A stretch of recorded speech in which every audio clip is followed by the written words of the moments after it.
daripadanya lah kita mendapatkan. Mari kita berdoa, Yesus, daripada mula segala-galanya, daripada mula pemberian-pemberian yang Kau berikan kepada kami, kami mengucap syukur untuk semuanya yang telah Kau anugerahkan kepada kami. Dalam nama Tuhan Yesus. Haleluya. Amin.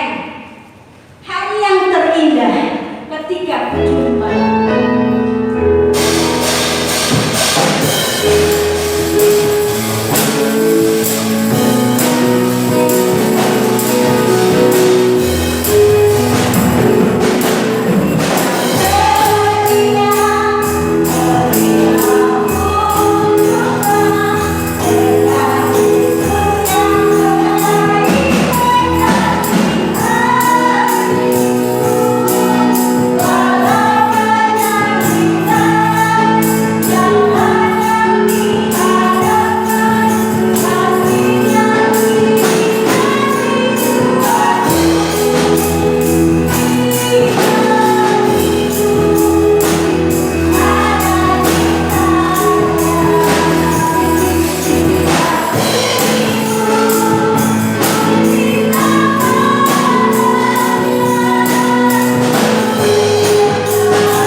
tertarik untuk mengambil tema pemeliharaan Tuhan. Saya juga bingung. Kemarin saya berpikir pokoknya Bandung, tapi istri protes. Masa Bandung dulu? Ya udah, saya ganti. Tadi malam saya percaya ini ada teguran Tuhan, dan saya percaya firman ini untuk menyentuh hati kita. Amin. Nah, di sini kita tahu sekarang. Terkadang kita nggak merasakan berkat-berkat Tuhan. Kenapa? Ada dua persoalan. Satu kan kebutuhan, satu keinginan. Kalau kebutuhan, saya percaya kita semua cukup. Saya percaya kalau Tuhan menyediakan kita secara kebutuhan, kita tidak kekurangan. Dan sampai saat ini kita masih bisa beribadah. Amin. Di masa-masa COVID ini ada kesempatan kita untuk memuji Tuhan. Amin. Amin. Saya percaya ketika kita beribadah saat ini, kesempatan memuji Tuhan itu adalah kasih karunia dari Tuhan. Amin. Saya percaya itu adalah pemurah Tuhan. Di mana orang sudah tidak bisa beribadah lagi? Di mana orang yang sangat penyakit? Tapi kita juga harus mendoakan mereka. Ya kita hanya bisa berharap. Kita bukan memerintah Tuhan. Kita hanya bisa berharap agar doa kita terima. Terkadang doa kita itu untuk memerintah Tuhan. Kita menuntut. Kenapa? Karena keinginan. Apapun katanya, kalau keinginan itu nggak bisa terpenuhi, biar kita beriman kepada Tuhan katanya. Kalau namanya keinginan tidak bisa terpenuhi. Sudah punya, kemarin saya berjanji punya motor.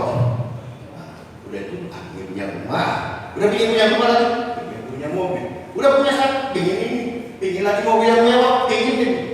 Karena kita dikuasai keinginan. Ketika kita dikuasai keinginan, kita tidak akan merasakan pemeliharaan Tuhan. Karena kita percaya Tuhan itu pasti menyediakan segala sesuatunya. Cuma caranya berbeda. Seperti Yusuf, dia dijual saudaranya karena saudaranya cemburu, karena Yusuf itu anak yang dipaling dikasih orang tuanya, dan dalam mimpinya dia menceritakan kepada saudaranya. Saudaranya bilang apa? Memang engkau yang memerintah kami. Akhirnya karena cemburu saudaranya, Yusuf dijual. Dan dijual menjadi budak. Setelah jadi budak, ya dilelang lagi. Ada yang mau beli, dipajak. Apa terakhir sampai situ? Ketika dia juga bekerja di Firaun, datang Potifar, menggoda merayu dia, tapi dia masih kuat dalam nafsu. Karena dia tidak mau melakukan yang benar, dia juga menjadi di penjara. Tapi Yusuf tetap ingat pada Tuhan. Amin.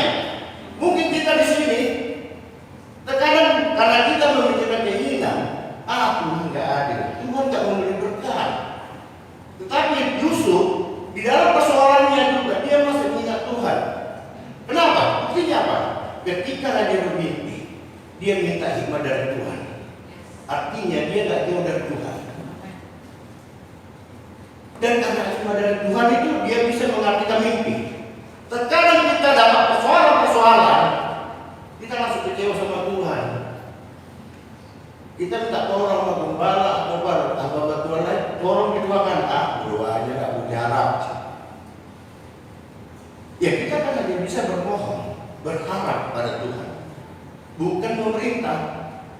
Makanya terkadang kita, misalnya ada satu orang menyakiti kita dibawa dalam sakit hati yang kita benci, enak tidurnya, kita nggak bisa tidur. Bukan Tuhan bikin penyakit itu setelah kita susah terus, kita nggak bisa tidur, dibawa kebencian yang kita benci enak tidur, kita yang tersiksa. Makanya Tuhan juga bilang apa? Mengampuni. Karena kalau kita pemeliharaan Tuhan, walaupun ada persoalan, kita tetap harus berdoa dan berbohong Tuhan. Amin.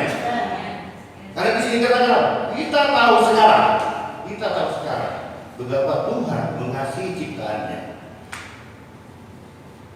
Bangsa Israel barang turun, diberi mana, diberi apa?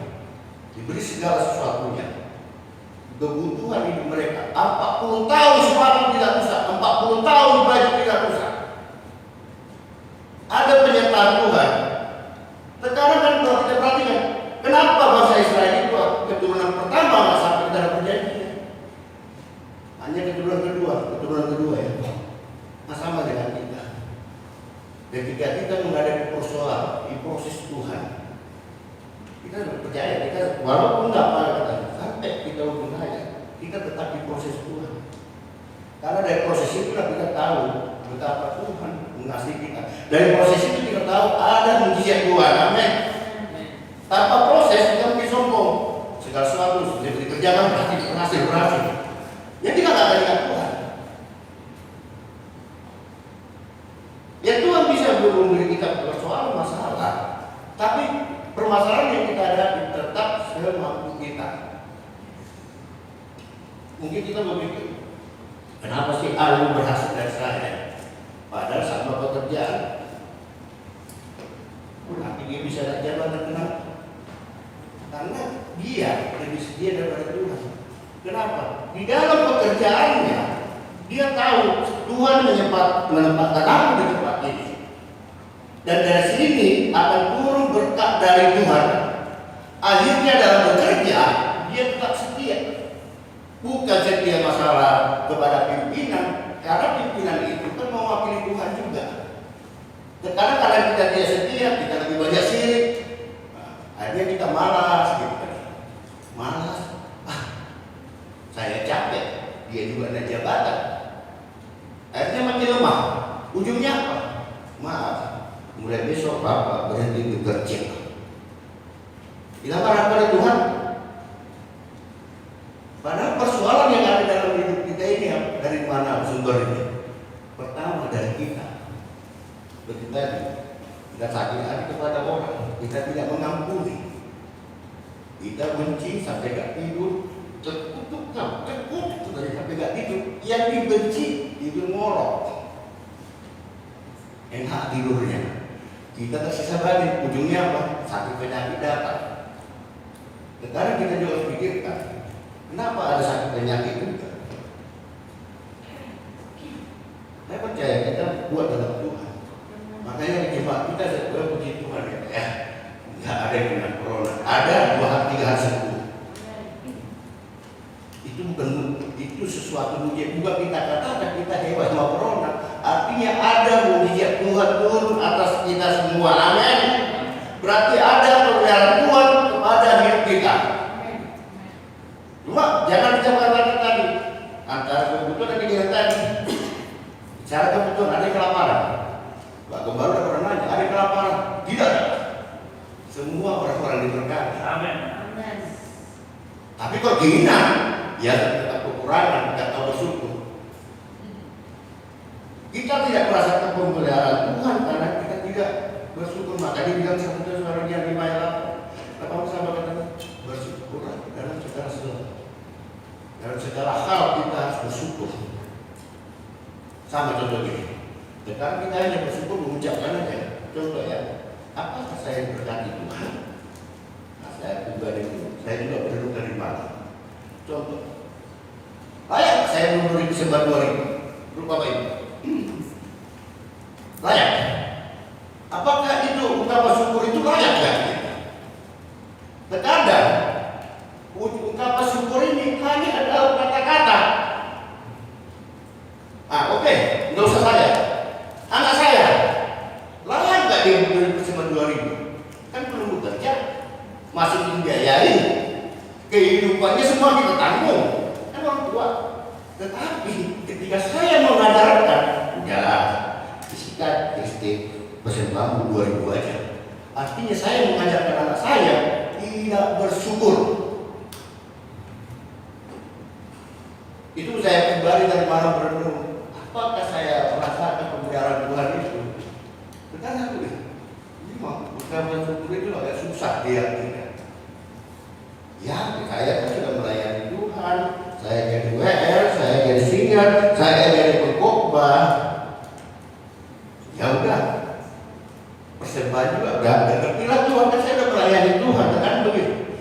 Padahal Tuhan minta yang terbaik. semua sebetulnya kita melayani dan harta kita juga kita sembah kepada Tuhan.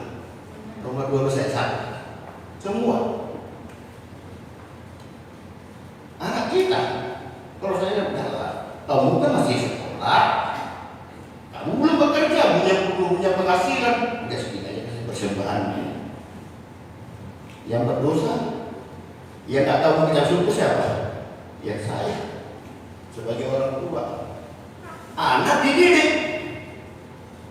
Puji Tuhan dia besok sudah menjadi dewasa, dia ingat saya tetap harus bersyukur. Saya orang diberkati Tuhan melalui orang tua saya.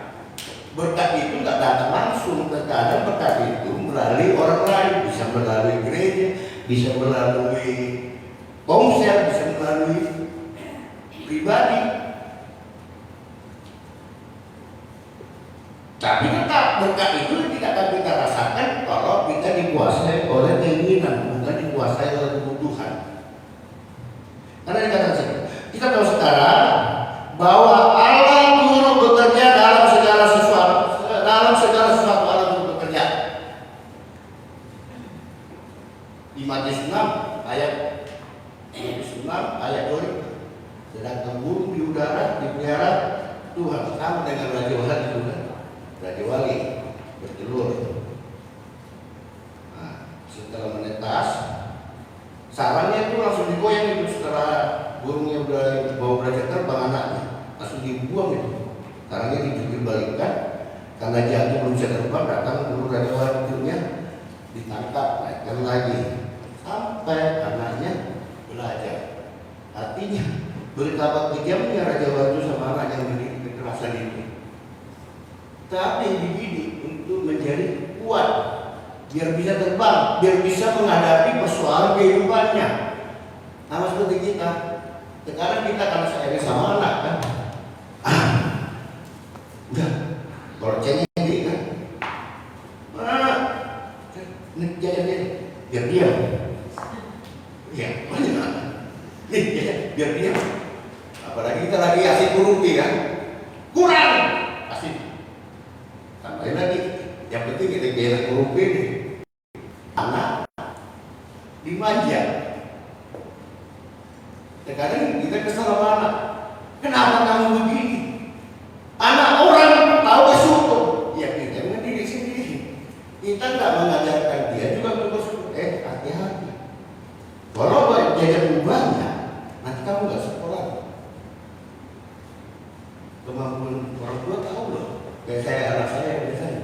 Ini nggak pernah jajan.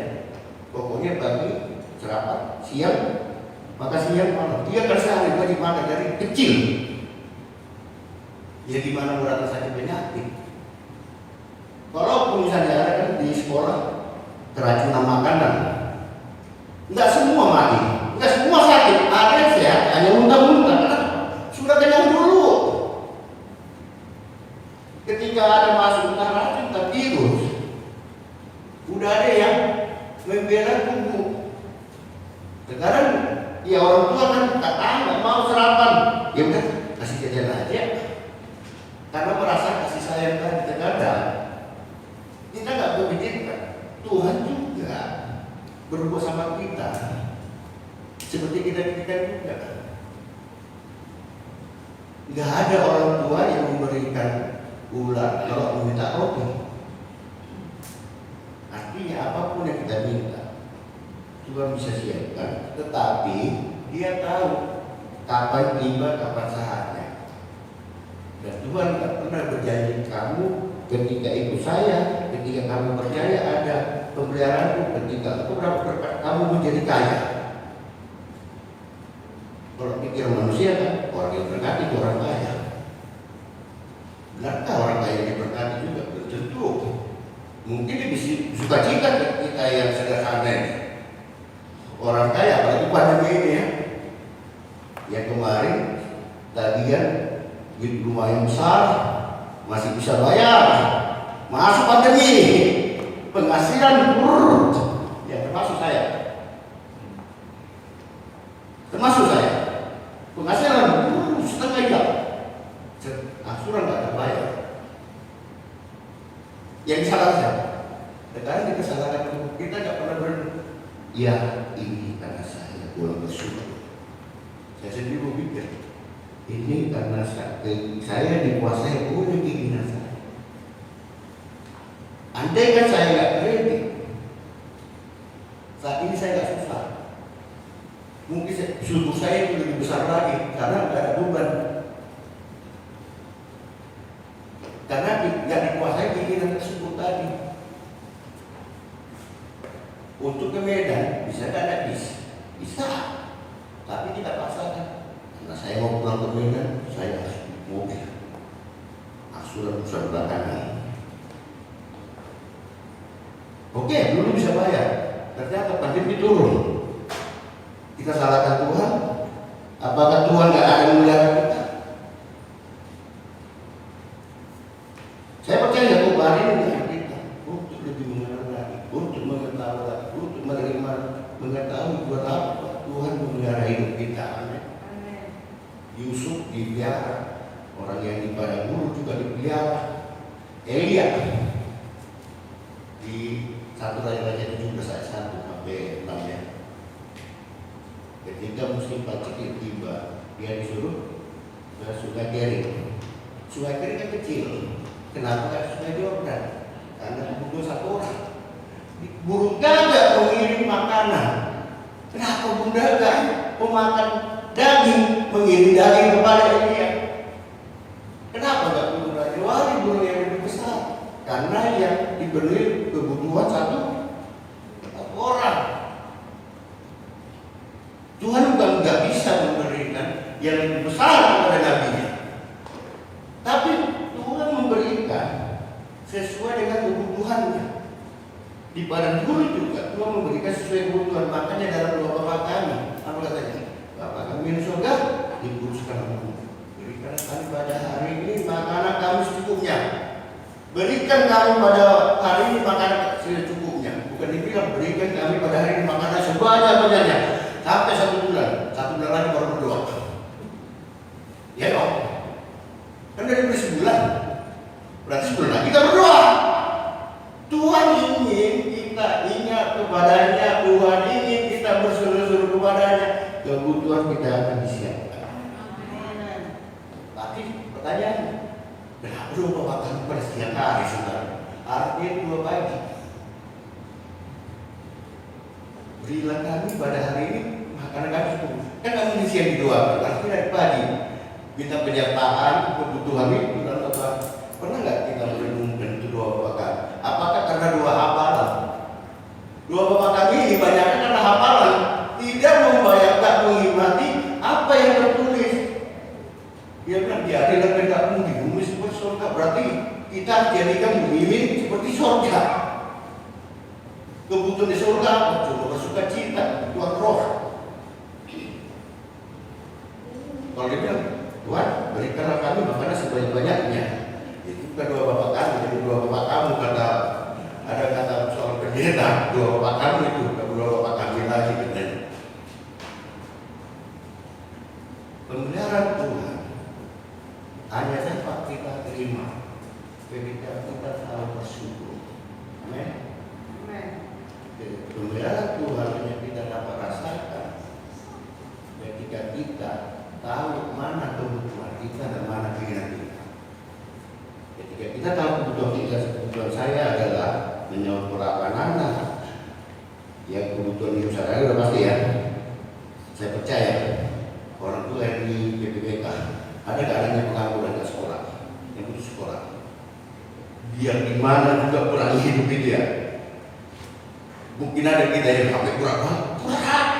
Aduh, anaknya masuk SMP. Aduh, biasa kita.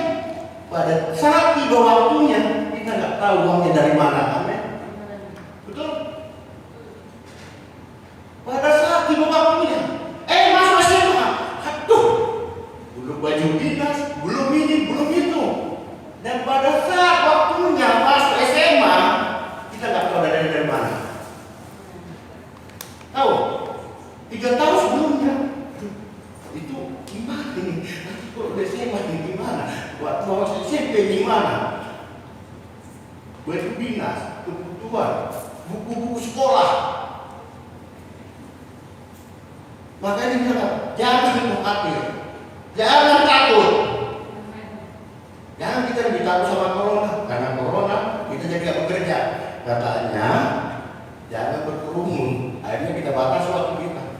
Daripada mati, di saya di rumah. Kalau ada pekerjaan kita, doakan, minta penyertaan Tuhan. Saya percaya corona akan datang kalau kita minta penyertaan Tuhan.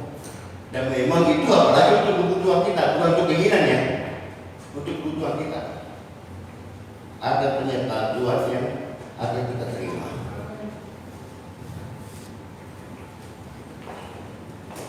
Kita tahu sekarang bahwa Allah turut bekerja dalam segala sesuatu untuk mendatangkan kebaikan bagi mereka yang mengasihi Dia. Kita tahu, saya mengasihi Yesus, saya mengasihi Tuhan. Tapi kita lebih banyak menuntut Tuhan gak adil. Aku mengasihi Engkau Yesus. Wah, kita ada lagunya. Apal. Tapi benarkah kita mengasihi Yesus? Apakah kita berkecewa sama Tuhan? Adakah kita kecewa sama Tuhan? Saya percaya jemaat ini dipenuhi oleh kasih karunia Tuhan. Amin. Kita tetap kuat dalam Tuhan. Kita tidak ada kecewa dengan Tuhan. Amin. Nah, ketika kita kuat dengan Tuhan, persoalan dari masalah apapun yang kita hadapi, kita akan bisa terobos. Karena kita percaya ada penyertaan Tuhan.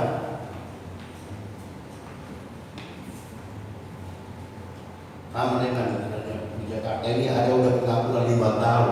Orang tua nggak mau tahu ya, nggak peduli misalnya. Ada ya, ada Jakarta Bekasi sekarang ini 5 tahun kan. Tapi mau dengar, ada nggak yang mati kelaparan? Nggak tahu dari mana aja Tuhan, dia bisa hidup, bisa makan. Terkadang hal sekecil itu kita nggak menyadari. Memang masih makan karena masih menganggur, udah melamar kerja sekarang sini nggak terima. Orang tua butuh kirim duit.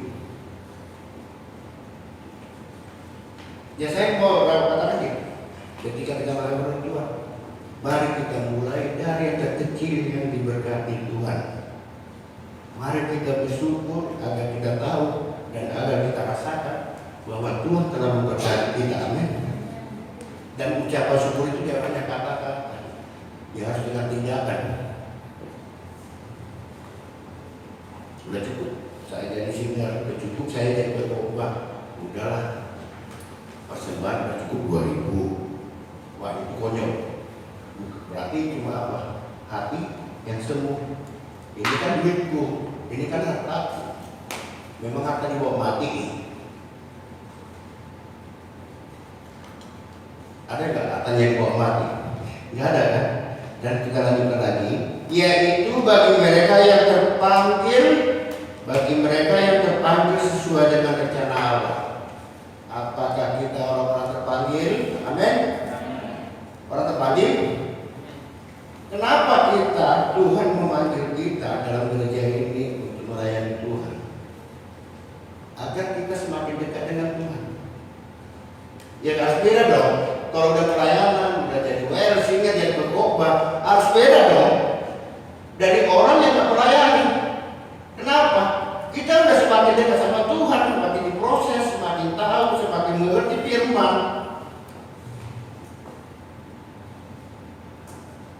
Atau juga yang gak gereja juga, yang gak melayani juga diberkati kok jadi orang kaya. Benar, mereka jadi orang kaya. Tapi mau pertanyaannya, apakah mereka merasakan berkat dari Tuhan? Apakah mereka bersuka cita dibandingkan dengan kita? Walau hidup sederhana, tapi ada sukacita dari surga. Apakah berkat itu hanya sebab karena berkat jasmani? Kita butuh berkat mana sebetulnya kita utamakan? Kita butuh apa? Berkat surgawi, berkat roh. Karena itulah kebutuhan kita. Penting hatiku dulu. Tapi Jangan udah kamu ketinggalan itu lebih dari bekerja ya Bapak Ibu ya. Bukan ada juga yang apa? Kalau kata orang Batak itu bilang katanya kan, wah hafal itu orang kita, tapi nggak mau bekerja. Seperti pada dulu kan. Apa kata Mas Esra? Di Mesir kami merasakan daging dengan sekenyang-kenyangnya, tetapi di padang gurun ini mau kamu bawa saya kami alam maut. Mungkin kita udah bayar Tuhan, tapi kita tadi udah diproses Tuhan, tapi kita masih bersungguh-sungguh. Saya percaya jemaat kita tidak ada yang mau bersungguh-sungguh. Amin. Saya percaya jemaat kita orang-orang yang didekati surgawi. Amin. Ketika kita merasa surgawi, hari melayani karena kita adalah orang-orang terpanggil. Udah, saya cukup jemaat. Tuhan nggak pernah bilang begitu. Matius 28 ayat 2. Matius ya, Matius 28 ayat 18-19. Pergilah jadikan bangsa semua murid. Belum berangkat ke surga. Amanat agung pesan terakhir dari Yesus. Sama kalau orang tua kita mau meninggal, semua kumpul. Apa pesan terakhirnya? Dan Yesus mau ke surga, pesan terakhirnya apa? Berarti kita adalah orang terpanggil dan saya percaya kita siap orang di sini siap melayani Tuhan. Amin. Ketika kita melayani Tuhan, kita akan merasakan lebih dalam lagi, betapa Tuhan sudah memelihara kita. Mungkin kita banyak teriak ya. Ya ada jemaat di sini yang dengar juga teriak. Tapi kalau saya lihat, ya kebetulan tetap aja jalan. Yang penting jangan dikuasai pikiran kita, jangan dikuasai oleh khawatir dan kecewa. Kita percaya ada penyertaan Tuhan itu. Itu intinya saya lihat di sini. Bagi mereka yang terpanggil sesuai dengan rencana Allah dan akhirnya kita orang terpanggil itu adalah rencana Allah. Artinya saya mau ke sini bukan karena saya keinginan saya, bukan karena keinginan saya dan percaya sih. Tapi saya percaya ada rencana Allah buat saya untuk yang lebih terbaik lagi. Amin. Dan saya mau bapak ibu juga berdiri di sini. Kita harus percaya ada rencana Allah. Mau jadi well, mau jadi singa, ada rencana Allah buat kita semua. Amin. Kita harus menjaga di ladang-ladang sudah pada menguning pekerja sedikit.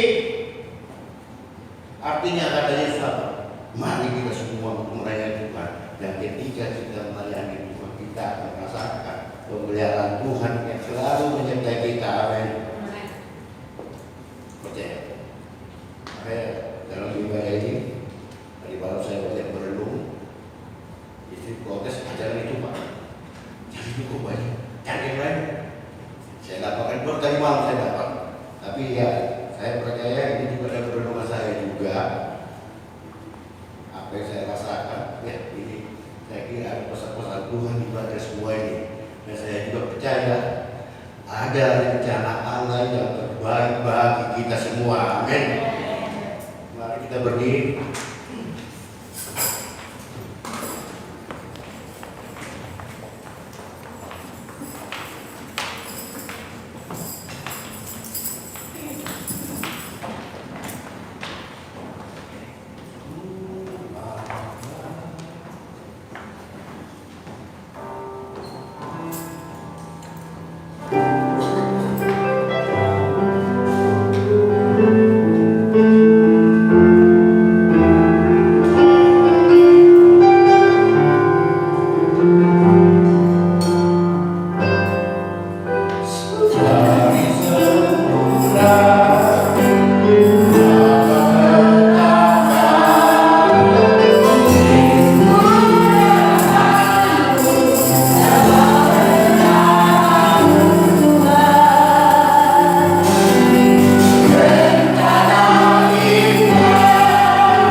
Karena masa